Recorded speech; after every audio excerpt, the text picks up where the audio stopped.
비밀을 고백하면 비밀의 노예가 된다. 개인적인 비밀은 깊이 숨겨 두어야 한다. 아무리 친한 친구에게도 객관적인 자기 모습만 보여주는 것이 좋다. 주관적인 입장에서는 친구도 역시 남이기 때문이다. 만일 우리가 친한 친구라고 해서 모든 비밀을 말해버리면 나중에 뜻하지 않은 피해를 받을 우려가 있다. 옛부터 과묵함을 처세술의 근본으로 삼은 것은 그 때문이다. 아라비아의 격언을 보면 생활의 지혜가 담겨 있다. 적에게 알려서 안 될 일은 친구에게도 알리지 말라. 비밀을 지키면 비밀의 주인이 되지만 비밀을 고백하면 비밀의 노예가 된다. 그리고 평화의 열매는 침묵의 나무에서 열리는 법이다. 고통이 없고 기쁨도 없다면 그것이 가장 행복한 상태이다. 내가 처세에 관해서 가장 큰 가르침으로 여기는 것은 철학자 아리스토텔레스의 니코마쿠스 윤리학에 나오는 다음과 같은 구절이다. 현명한 사람이 원하는 것은 쾌락이 아니라 고통이 없는 상태이다. 현명한 사람은 고통이 없기를 바랄 뿐이지 쾌락을 원하지 않는다.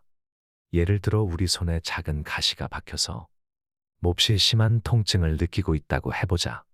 몸 전체는 건강하지만 그 점은 조금도 달갑게 여기지 않거나 전혀 관심이 없고 오직 가시에 찔린 통증에만 신경이 쏠려 다른 즐거움이나 기쁨을 도외시하고 만다.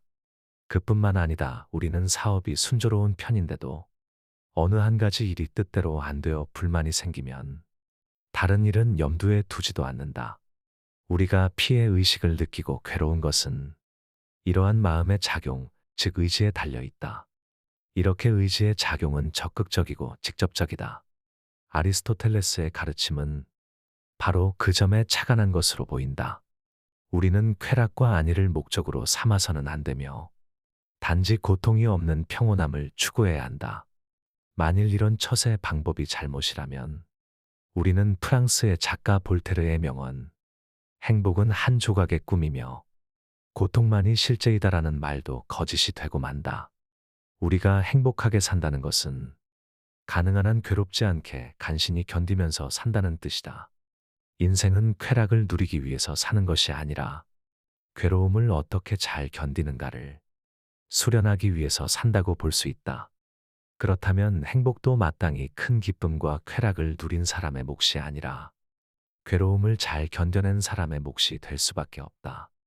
만일 우리가 기쁨과 쾌락을 행복의 목표로 삼는다면 우리는 늘 자기 자신에 대한 불만과 이웃에 대한 시기와 질투로 더 큰 고통에 사로잡힐 것이다. 만일 현재 고통도 없고 권태도 없는 상태라면 당신은 지금 행복한 상태에 있다고 말할 수 있다. 그렇다면 우리는 결국 살아가면서 쾌락과 기쁨을 얻으려고 노력하지 말고 될 수 있는 한 괴로움만 없도록 노력해야 한다. 하지만 대부분의 사람들은 그렇게 하지 못하기 때문에 더욱 불행해지는 것이다. 돈으로는 행복의 집을 잘 지을 수가 없다. 큰 돈을 벌어서 그 터전 위에 행복의 집을 지으려는 것처럼 어리석은 생각은 없다. 돈이 없을 때는 돈만 있으면 만사가 행복할 것이라고 생각하지만 돈을 토대로 지은 집처럼 쉽게 무너지는 건축물도 없다. 그것이 다른 건축물과 다른 점이다. 젊어서 너무 큰 야망을 설계하는 것은 불행을 요소요소에 매복시키는 일과 다름없다. 야망이 크고 설계가 거창할수록 실패할 확률이 높기 때문이다. 자신이 설계하는 큰 목표를 다 이루는 사람은 극히 드물고 대부분은 실패하고 실현이 불가능한 경우가 더 많다.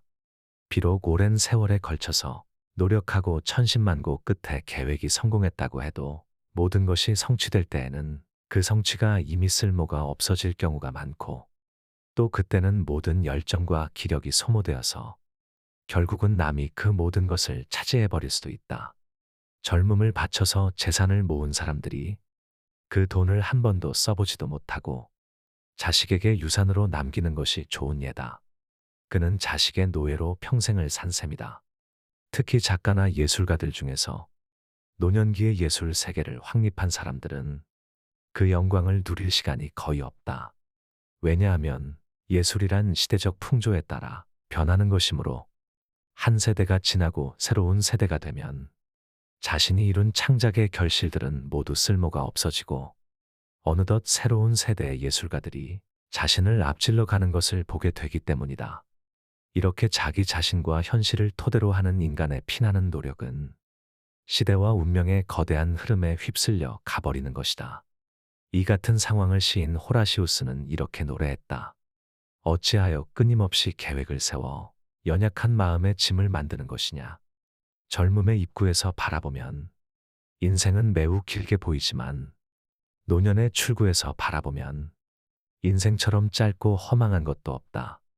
이것이 우리가 삶에서 겪는 심한 착각 가운데 하나이다. 이 착각에서 벗어나기 위해서는 선배들의 결론을 예의주시하고 받아들이는 수밖에 없다. 따라서 현명한 사람들은 이미 젊은 나이에 노년기의 지혜를 예견하고 운명의 가르침을 따르지만 그렇지 않은 사람은 허망한 삶을 다 보낸 후에야 선각자의 말을 깨닫고 가슴을 친다. 우리는 쾌락 대신 지혜를, 행복 대신 깨달음을 추구해야 한다. 우리들의 미래는 신의 손안에 있다. 공사판의 노동자들은 설계도를 본 적도 없고 보려고도 하지 않는다. 벽돌을 나르는 사람은 벽돌만 나르고 벽돌을 쌓는 사람은 쌓기만 할 뿐이다. 건물이 설계도대로 올라가는지는 오직 감독관만이 알 수 있다. 우리의 인생도 그와 같다. 우리는 살아가면서 내 인생 전체의 설계도를 보면서 살아가지는 않는다. 그저 하루하루 닥치는 일만 하면서 살고 있다. 그러나 자기 삶의 가치와 의미를 부여한 사람은 그 완성을 위해 일생을 설계도대로 살아야 하고 그러기 위해서는 지식이 필요하다. 대부분의 사람들은 인생의 설계가 있거나 없거나 하루하루를 어떤 원인과 동기에 의해 움직이고 있고 모든 일을 자기 능력의 범위 내에서만 생각하고 행동하기 때문에 처음 세운 목표를 향해 가지 못하고 안개 속에서 헤매다가 꽤 오랜 시간이 흐른 후에야 지금까지 다른 길로 걸어왔다는 것을 깨닫고 후회한다. 이탈리아에서는 당나귀를 끌고 먼 길을 갈 때 주인이 당나귀의 머리 앞쪽에 풀 한 묶음을 메어둔다. 그러면 당나귀는 눈앞에 풀을 보고 한 걸음만 더 가면 풀을 먹을 수 있을 것이라고 생각하고 계속 발길을 재촉해서 잘 걷는다고 한다. 당나귀에게 희망과 기대로 먼 길을 걷게 하는 수법이지만 그것은 희망의 착각이자 속임수에 불과하다. 그처럼 인간은 내일이라는 희망과 기대 속에 일생을 마친다. 우리가 죽음에 이르렀을 때 희망은 이루어졌던가? 미래는 우리들의 희망을 배반할 수 있으며 지난 과거 역시 확실한 것인지 의심스럽다. 무엇을 위해 살았기에 확실했다고 자부할 수 있는가? 희망의 결과는 보았는가? 그러기 위해서 우리는 현재 아무런 괴로움이 없는 무사한 시간에 대해 감사하기만 하면 된다. 우리에게 가장 가치 있는 삶은 과거에 대한 회한도 아니고 미래에 대한 희망도 아니다. 현재 육체적 고통이나 정신적 괴로움이 없다면 그것으로 행복하다. 과거는 안타깝지만 망각의 손에 맡기고 회한과 괴로움은 곧바로 없애라. 그리고 미래는 신의 손에 맡겨라. 이제 우리는 세네카의 말처럼 하루는 생애의 한 토막이고 그 한 토막이 곧 우리들의 생애이다. 라는 말을 새겨들어야 한다. 단조롭고 단순함이 행복에 이르는 길이다. 우리를 행복하게 하는 것은 아주 작고 사소한 일을 잘하는 데 있다. 사소하고 작은 일이란 무엇인가? 아무도 만나지 않고 혼자 책을 읽거나 음악을 듣거나 명상을 즐기고 혹은 마당을 쓸고 꽃을 바라보는 일 같은 것을 말할 수 있다. 일상의 평범한 일 그 자체를 말한다. 우리는 넓은 곳을 바라보기보다 좁은 시야에 바라볼수록 또 행동 범위가 넓은 것보다 좁을수록 더욱 행복을 누릴 수 있다. 세상을 넓게 보면 욕망이 커진다.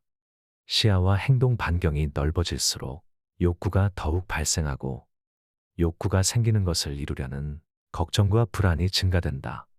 사람을 많이 만날수록 친구가 많을수록 좋아하는 사람이 많을수록 소망과 욕구의 접촉 범위가 커지면서 불행을 자초할 수 있는 기회와 환경이 커진다.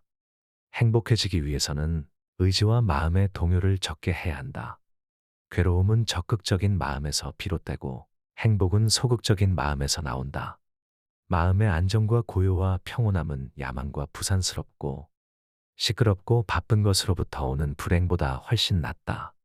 우리는 성취 뒤에 오는 절망과 허물을 이미 알고 있기 때문에 이런 전제가 가능한 것이다. 작가나 화가나 음악가들이 예술작품을 창작하면서 행복을 묘사할 때 전원적, 목가적 자연 풍경과 고요함과 아름다움을 그리는 것을 보아도 인간의 행복이 어디서 오는 것인지 잘 알 수 있다. 그들은 행복을 묘사할 때 늘 한적한 시골과 자연 풍경과 외로움과 고요함을 찬미하고 있지 않은가. 예술가들은 단조로움과 단순함이 행복의 기본적인 조건이라는 것을 잘 알고 있다. 단순하고 단조로운 삶, 그것만이 행복을 누리는 길이다. 결국 인간의 행복과 불행은 마음먹기에 달렸지만 단순하고 단조로움을 견딜 수 있는 사람은 지적인 생활을 감당할 수 있는 정신적 소양을 갖추어야 한다.